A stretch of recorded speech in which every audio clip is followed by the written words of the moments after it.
For number 2, it's the same scenario. The soda can is placed in the cold and allowed to freeze, but it starts at room temperature, and then it needs to get down to where it actually freezes.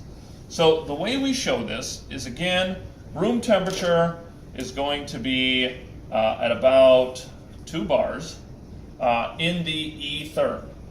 So room temp puts us at about 2 bars.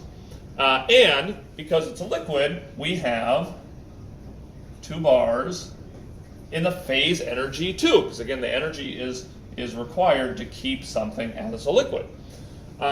Then, at the end, the first part is going to be the thermal energy, because remember, as we've shown in the graphs, that you can't just jump to a frozen liquid. First, you need to lower your temperature from room temperature, which is about 25, down to about 0.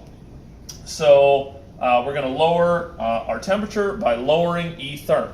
Since we've lowered E therm and not phase, because the phase energy is going to be the same because it's both times a liquid, that thermal energy decrease is shown by lowering a bar. So if we have 1, 2, 3, 4 bars here and 1, 2, 3 bars here, we've got 4 minus 3 gives us 1. We need to lower, we need to have 1 leaving the system. So we start with 4, we end with 3. 4 minus 1 is 3.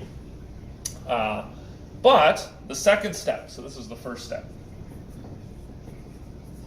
Second step, we start with the same conditions. We're at 0 degrees. It's cold. We are liquid. Now we need to change to solid. We do that by going from 2 bars to 1 bar. This is, again, I'll just write solid here.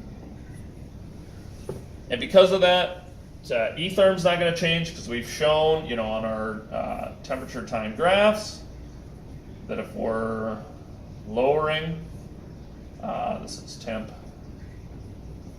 this is time, and if we're lowering, this part is going to be step 1, this part is going to be step 2, and the temperature is going to stay constant, so our E therm is going to stay constant, but our phase is going to change. Because our phase changes, we are going to lose that energy as well. Both times we lose 1 bar of energy. That first is going to be E therm. We're going to lose that first, and then we're going to lose the phase energy. And those are our LOL diagrams.